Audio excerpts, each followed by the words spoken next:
it. Today we have a special guest. We have Sandra let me not forget that, Dr. Sandra Coker, first year emergency medicine resident at the University of Chicago and founder of Black Girl White Coat. Yes. This is actually my homegirl, y'all. So we're gonna be keying all through this, but Sandra, how are you? Girl, first of all, thanks for having me. I love what you're doing with your business. I love the podcast. I'm excited to be here, excited to be a guest. And congratulations to you and your business for all the success that you guys have had thus far. Thank you so much. But how am I doing? We're in a panty or whatever, and I work on the front lines, quote unquote. And I just moved to a new city, fresh out of med school. It's been an experience for sure. It's been challenging, uniquely challenging in its own ways, things that I couldn't have seen coming. But also in the same breath, it's also like the only thing I know as far as starting my career. So I have nothing to compare it to. So this feels kind of normal for me, even though people keep telling me this is not normal. This is not how it's supposed to be. It's all I've ever known for starting my career. But I mean, I'm still alive and breathing and my family's healthy. I have a job, so I'm doing what I love. So I guess you can say I'm blessed. Yes, I agree. I think I just want to first thank you so much for being on the front lines. I know it's tough. I don't even want to know what you've been seeing and experiencing, but I'm sure it's just been super awesome just you being there and having an impact. And I know that you just recently graduated. And so this whole thing is new in general, aside from the pandemic, just being a new resident, it's got to be really, challenging other than just being a resident, being in the pandemic. How do you navigate through being a resident through the pandemic and still keeping somewhat sane? Do you do anything? Do you have any hobbies? Do you read? Do you sleep? How do you get through that? Because I'm thinking like, I don't know if I could do all of that. It's a lot, but. Yeah. So I think luckily for me, I just so happened to go to a program, being the University of Chicago Emergency Medicine residency program, where the people are just super supportive of one another. My biggest worry and fear when I moved from Houston to Chicago to start a new job was whether I was going to find my own community, because community is so important to me, and friends and, friends that act like family. That's so important to me. So I think a blessing for me was that I moved to a place in a program that really valued community, really valued their relationships with one another. And it starts from the leadership all the way down to the residents and also the supportive staff as well.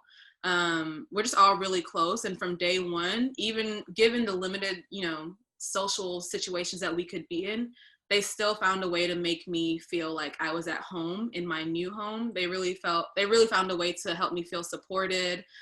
Anything I needed, if I needed, to find this or that, there was always somebody to help me.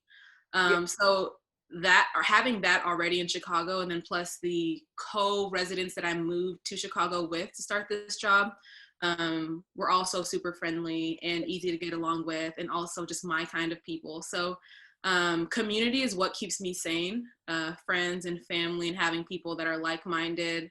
That's what keeps me sane. And so far, that's just what's been able to allow me to be here today, to be honest, in my like sane, full mind and stuff.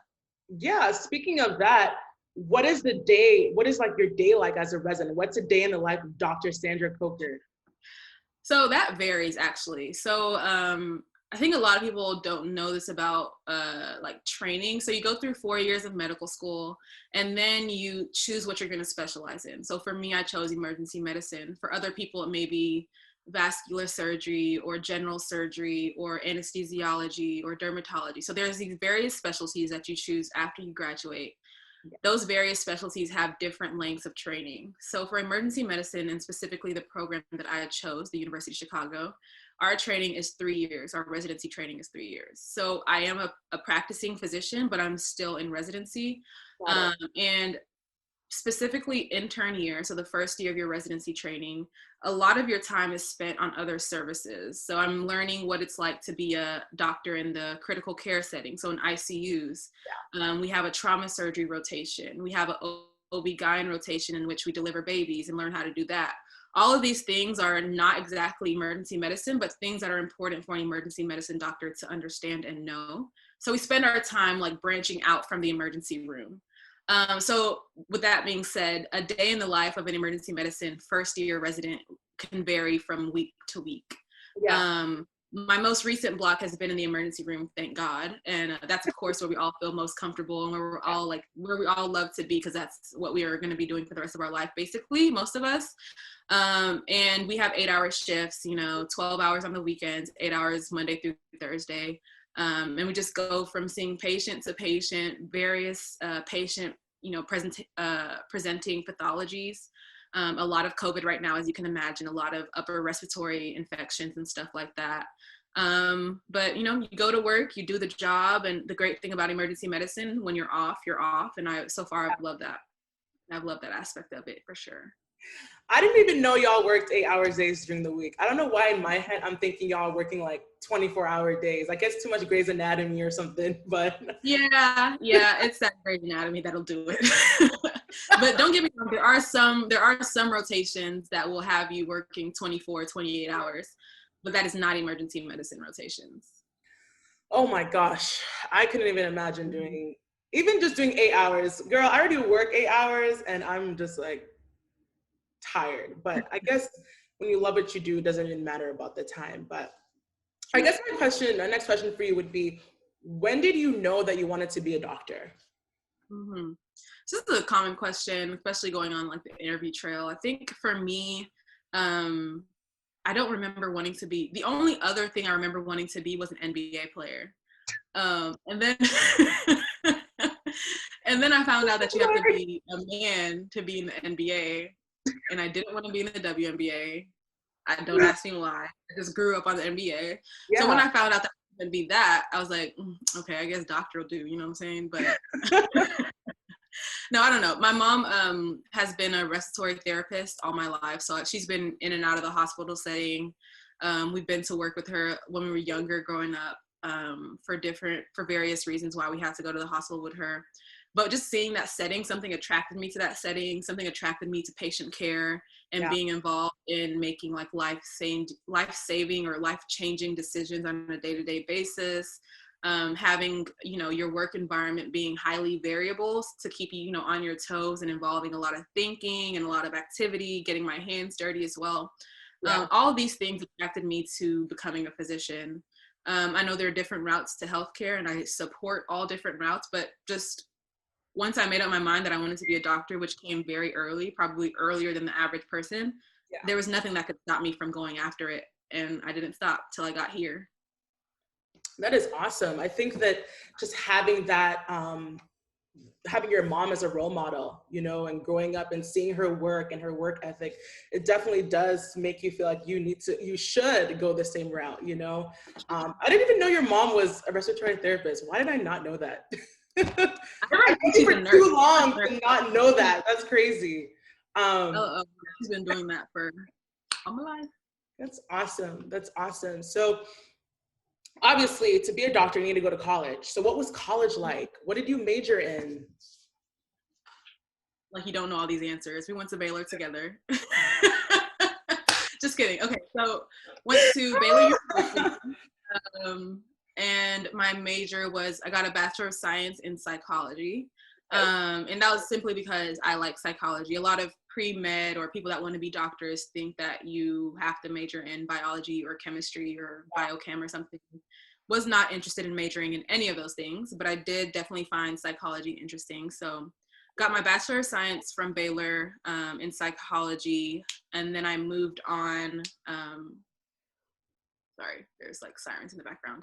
I graduated from Baylor in 3 years. And then during that gap year between undergrad and med school, I worked here in Houston at a hospital emergency medicine room as a scribe. So that was my transition into the medical field from Baylor. That's awesome. I remember my first psych class at Baylor. Yeah, bless your heart. It's just so much knowledge, so many terms, everything sounds the same. I'm like, what's the difference between this and Freud and whoever else? I don't even remember. All I remember is just the class was huge too. It was like 300 people. Yeah. Bless your heart. That intro class. Yes, I hate it. Oh no, and then I had to take ab psych, and I was just like, this one is even worse because now I'm scared I have every single one of these mental disorders, and I was just like, oh my gosh, I have trichomania. The one where you're pulling out your hair? Yeah, because I sometimes like pull out my lashes sometimes. I was just freaking out, but you said that you went to University of Texas in Houston, the Health Science Center there. What was that like? What made you select there over any other choice? I know you got into more than one, and I know you were doing the dang thing, but why Houston? Yeah, so I feel like just Houston, nothing else really made sense other than staying in Houston for medical school, being that one, in-state tuition. Yeah. Two, Houston has the grandest medical center in the world. And there's no, like, whatever I decided on becoming, at that time I wasn't really like 100% set on emergency medicine, but I knew that Houston would afford me the widest variety. I would have the most options in Houston. If I wanted to go shadow, this certain specialized GI doctor, I'd probably be able to find them in Houston. Yeah. Inside the med center, in like walking distance from my medical school. That's kind of crazy if you think about it.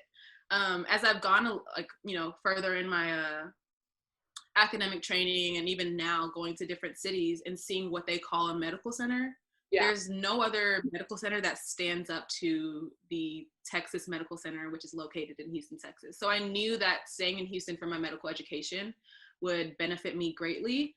And it's also down the street from home. Yeah. And it's cheap. It's the cheapest. We have the cheapest med schools. So it all made sense and it all aligned. McGovern Medical School, formerly known as University of Texas at Houston Medical School, just proved to fit everything that I wanted. I like their curriculum versus Baylor, that is. Being the only other med school, or that was the only other med school at the time. I think now we're about to have University of Houston Medical School. Open up, which is going to be another great opportunity for Houston medical students or students wanting to study medicine in Houston. But McGovern ended up offering exactly what I wanted as far as curriculum and the diversity of the staff, diversity of the students as well. So that's what led me to McGovern. That's awesome. It seems like you had a journey throughout, obviously high school, medical school, residency. What, in your opinion, is the hardest thing about becoming a doctor? The hardest thing about becoming a doctor. Or the most challenging thing. Yeah, I think this can go to really young adults trying to become anything that they want to do. Imposter syndrome. Facing that imposter syndrome is real. You can be the smartest person, get the best grades, your parents tell you you're the smartest all your life. And then you get to medical school or you just face one good challenge, one big blow, and it'll just take you out. And you'll just start questioning, like, am I actually supposed to be a doctor? Like, am I actually smart enough to be here? Like, when my white counterparts are saying that it's, what's that thing that gets Black people in school? They say, when my white counterparts are saying it's affirmative action, are they actually right? Like, am I actually not that smart? You'll just start questioning all these things that are not true. You know the answer to already. It'll just be echoing in the back of your head, especially when you face challenges or when you get that hard test and you don't get the grade that you want. For me, along medical school path, as you know, we take many standardized tests. And these standardized tests, I'm not even going to get into how terrible they are, but there's a lot of research on how terrible they are and how they kind of self-select for people that are Caucasian, come from high-income households. Wow. A certain type of student, definitely not anybody who looks like you or I. Okay. So we face a lot of these standardized tests, and these things will make you question, like, yo, what am I actually doing here? Like, maybe it was a mistake. Maybe I actually wasn't supposed to get accepted into the school. Maybe they called the wrong Sandra, So imposter syndrome, long story short, imposter syndrome, I think at any stage, I even deal with it now as a resident. Now that I've even already got the job, I'm still dealing with imposter syndrome. That has been the biggest challenge for sure for me. Yeah, and I think even for me, I'm thinking about the times that I even starting this podcast or even starting my business, I always felt like, well, who am I? I mean, there's all these other people doing these amazing things, and then I am just a lovely young lady from Canada who just happens to know a little bit about tutoring, and I'm going to open my own tutoring business, and it's just, it kind of just makes you feel like you cannot do it. But along the way, like, I've learned to just give myself grace. I know that I'm trying. I know that there's something that I'm passionate about. And that's kind of how I personally try to overcome imposter syndrome, as well as also, you know, giving glory to God, praying about it. What are some ways do you, Sandra, kind of get over or try to overcome imposter syndrome? Yeah, I think one of them definitely is just my relationship with God for sure. Being able to, I think well, at least for me, imposter syndrome hit the most when I like just forgot everything that I've already been through to get to this point. Like when I actually sit down and count my blessings one by one and name them, like there's no way, that's irrefutable evidence that I'm supposed to be where I am, right? Because I've been through too much. God has brought me through too much to just leave me right here and not take me any further, because that would be like pointless, right? So for me, definitely my faith, and just returning back to like the basics for me, and with God being number one, and then also my support system. I've always had this thing where like other people can see like the greatness in me before I can ever see it. So sometimes like I have to turn to those other people, my family and my friends, to pour into me and remind me like, okay, Sandra, like you can do it. You are like, you're doing something good. You're on this journey for a purpose. You're doing a great job. And I just have to make sure that people are like positive people are speaking into me and speaking over me. And then that kind of kicks me off to be able to speak life into myself as well and to see it in myself as well. That is super important. I like how you said, not only, you know, praying and definitely seeking out, you know, others, but also telling yourself, because I think that there's a lot of power in the things that you tell yourself. There's a lot of power in the negatives. There's a lot of power in the positives. So you have to continuously pour into yourself. If that means wake up in the morning and look in the mirror and say it over and over again, then do that. That is one of the things that I try to do. Sometimes I'm in a hurry in the morning, but throughout the day, even I'm just like, thank you, God. I'm beautiful. I'm blessed. You have a beautiful plan for me, and things of that nature. Just speaking positives onto myself is also really helpful for me. So yeah, it's really important. We're gonna switch gears. I want to talk about BGWC. Okay, I want to know what is going on with that. What is that? Tell our audience, what is BGWC?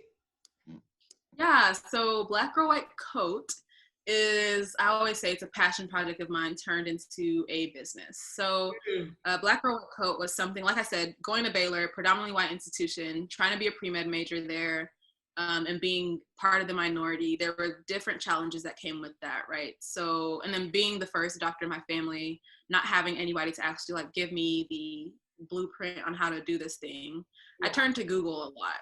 Couldn't find a mentor, struggled to find a mentor, struggled to find somebody who was willing to take me on and guide me along this path, but that also looked like me, so I could like, they could really understand the challenges I was facing. I couldn't find that. I didn't have a mentor until I got to med school. So that was strange to me. When I did end up getting into med school, and I did secure, not even even before I secured a mentor, when I got into med school and found out that, okay, I can do it, I did it, I'm here, you know, I was like, no other student should have to struggle as much as I struggle just to get here. Like, we shouldn't have so many questions and have nowhere to go for answers. So I created Black Girl White Coat when I first started med school, like right after my admission like letter came in, really, just with the idea and the goal in mind to bridge the gap and to be exactly what I needed when I was younger and when I was coming up and trying to do this whole pre-med thing. So the purpose of Black Girl White Coat is to provide mentorship and representation and also scholarship to Black and Brown students looking to pursue careers in the healthcare field. As you know, we are traditionally underrepresented. We are traditionally excluded from these fields. It's not even enough to say underrepresented. We're traditionally excluded from these fields. And there are different there are unique barriers and unique challenges that we face. So BGWC is just created to try to alleviate some of those stresses, try to offer guidance and advice to anybody who's in need, and then mentorship and scholarship financial help as well.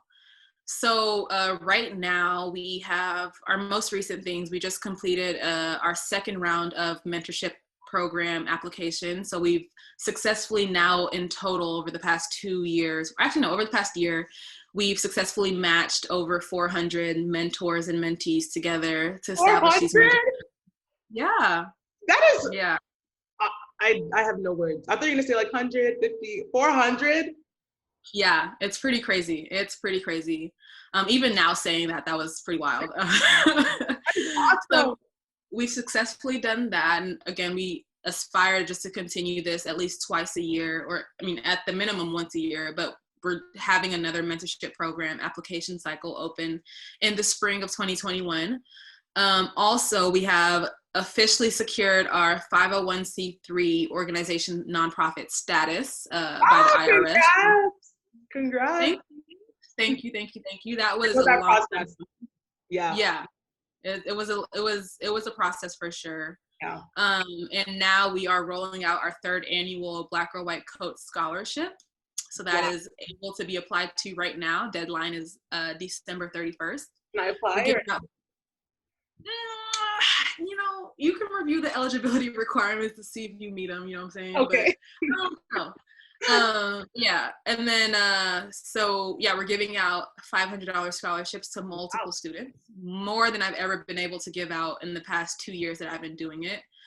So that's exciting. And then lastly, we're expanding. So since we now are officially a recognized nonprofit organization by the US government, we are looking to expand our team, our board of directors, and all of this information can be found on blackgirlwhitecoat.org. That is amazing. Yes, don't tell me you're still going through imposter syndrome, because you are doing amazing things here. Look at you, you've expanded. That's fantastic.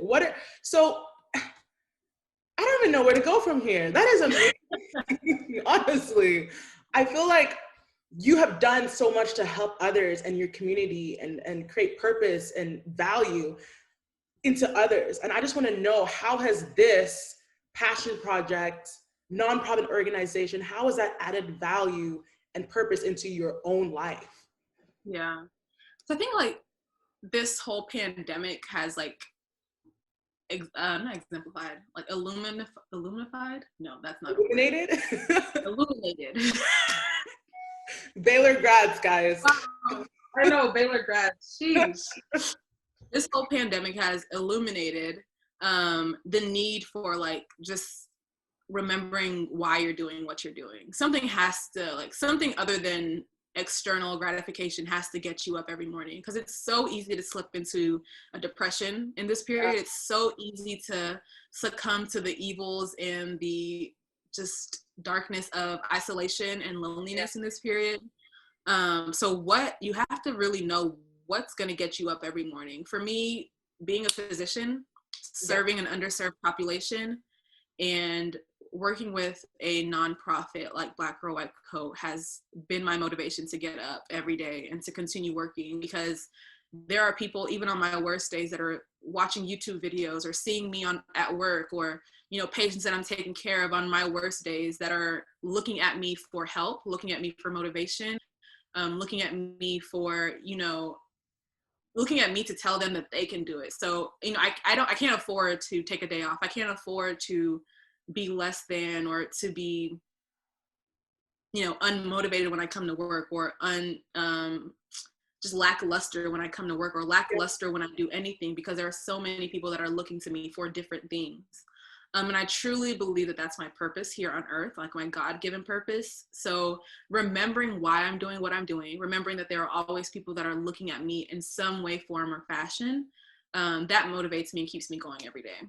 That's awesome. That's awesome. Yeah. I think knowing your purpose is also another thing that a lot of people in general just try to figure out. What am I here for? What am I doing? What is my impact? And just the fact that you know that at what, 26 already, that's a blessing. And I think that's awesome that you're able to pour into others, but also it pours back into you. So Yeah, for sure.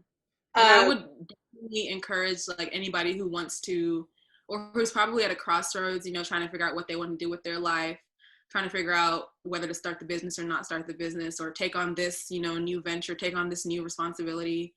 Um, Finding out whether, like, really soul searching and finding out whether it's going to benefit not only yourself and other people, but also like, is it going to pour back into you? Is it going to just drain you and take from you, and that's all? Like, you're just going to expend a lot of energy, you're going to expend a lot of money and not really get anything maybe other than monetary gain in return. Like, that's not going to be enough in the long run.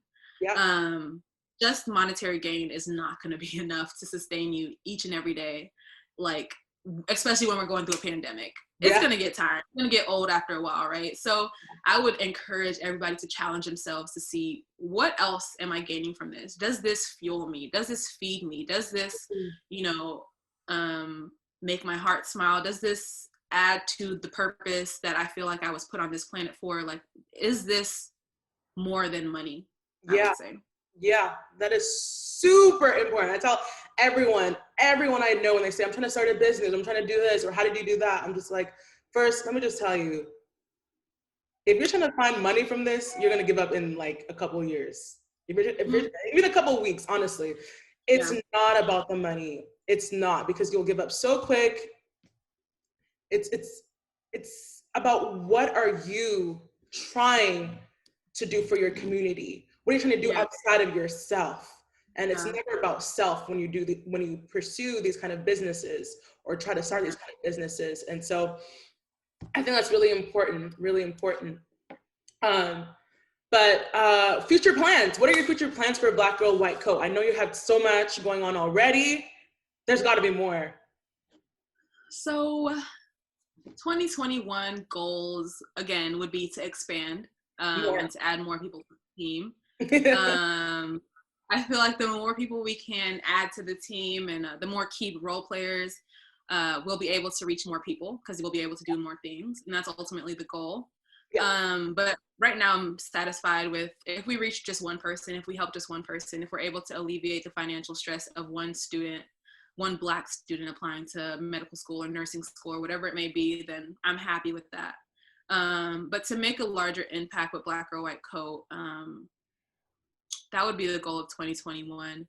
I think we're headed in the right direction. I would love to offer more scholarships next year. Every year I want to just increase the amount of scholarships we're offering. I want to increase the amount of like textbooks we're giving away and the amount of resources we're able to give away. I want to match more mentees with mentors. I want to establish more relationships like that.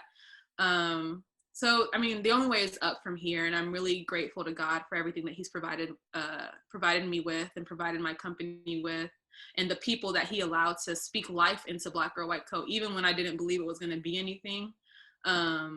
It wasn't supposed to it was supposed to be YouTube, and that was it. And now it's a company. I didn't see that. I remember that. So,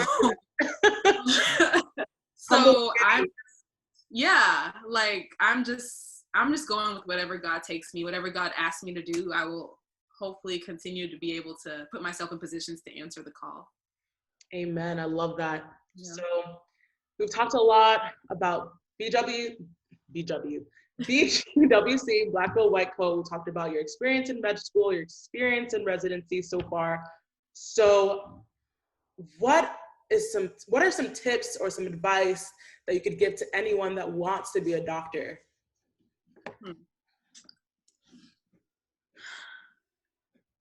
We've already said take your time. Please take your time. We've already touched on this, but knowing your why, like, because it's not easy. It's not easy, and I wouldn't even recommend it to everybody. I would not. Everybody does not need to be a doctor. Everybody should not be involved in patient care. Everybody should not be in the healthcare system. No. It's not real. It's not true. It's not good for everybody and every personality type to be in this field.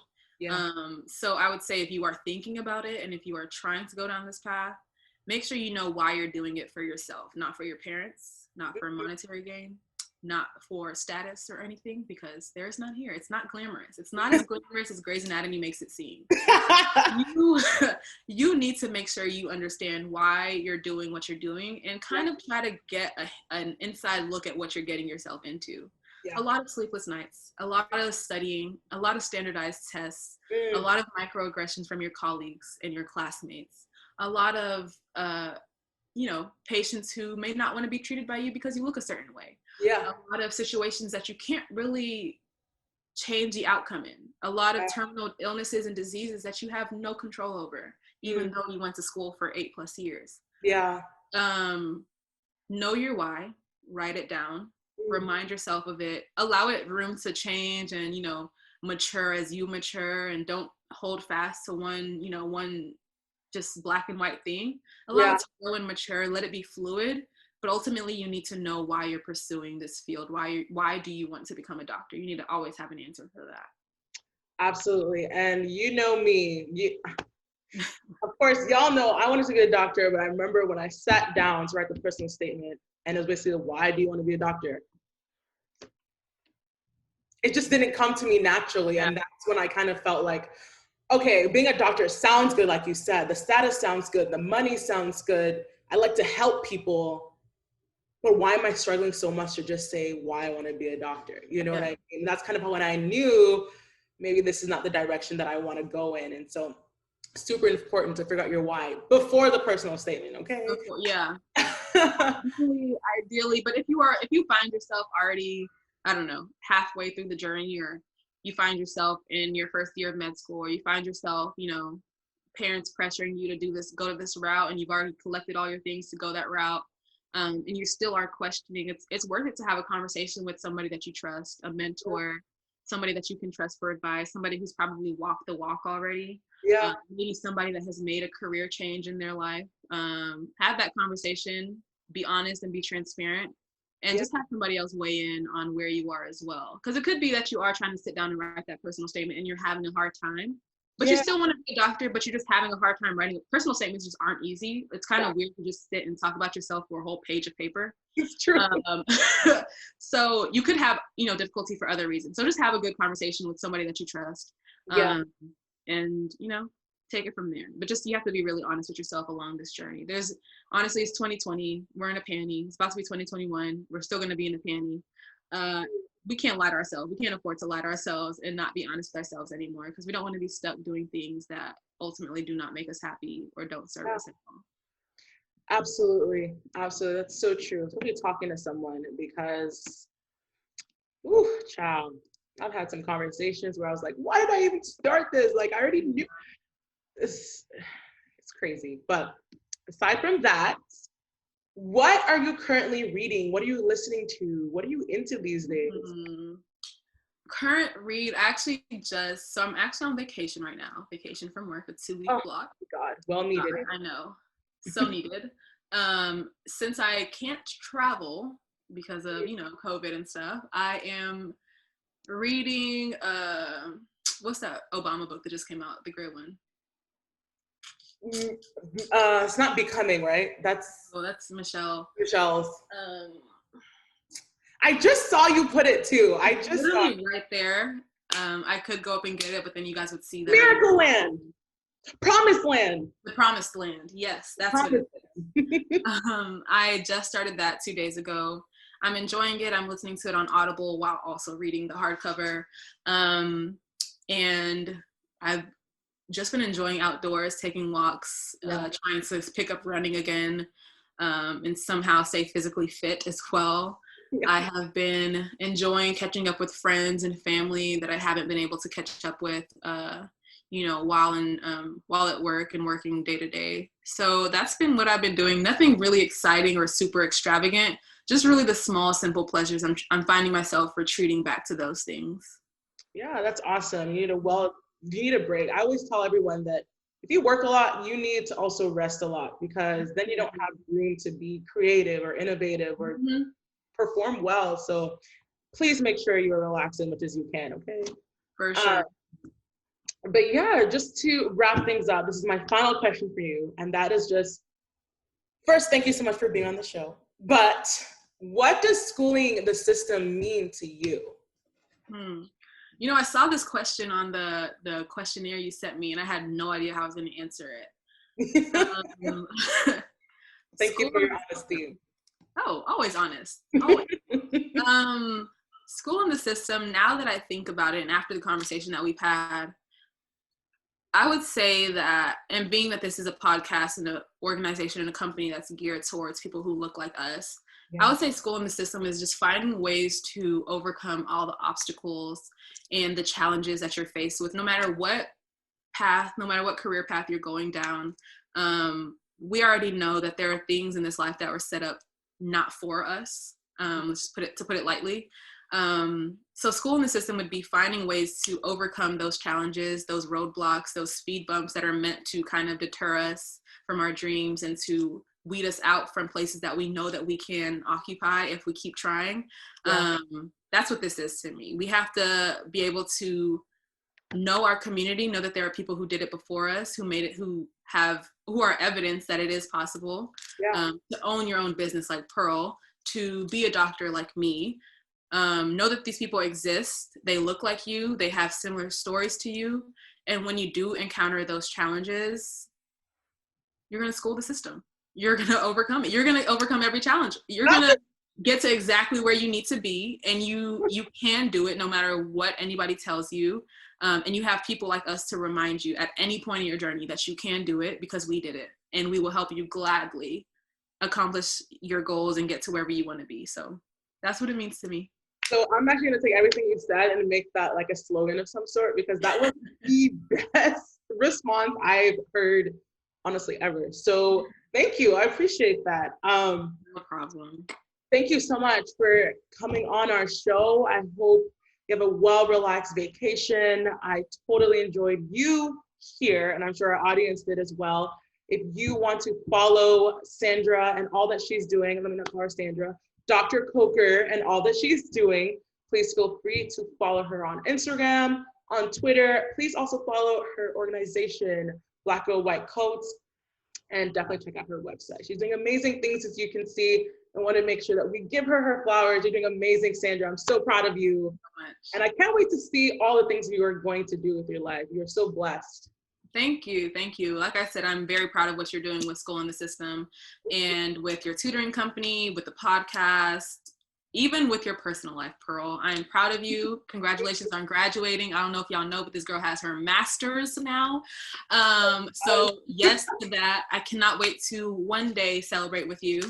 Thank you. You too. Yeah. We need to celebrate you. We never got so many celebrations 2020 has stolen from us, but we will get them back double in Jesus' name. Amen. Hallelujah. Thank you so much, Sandra. Have a beautiful day. And thank you so much for being on School in the System. No problem. Bye. Bye.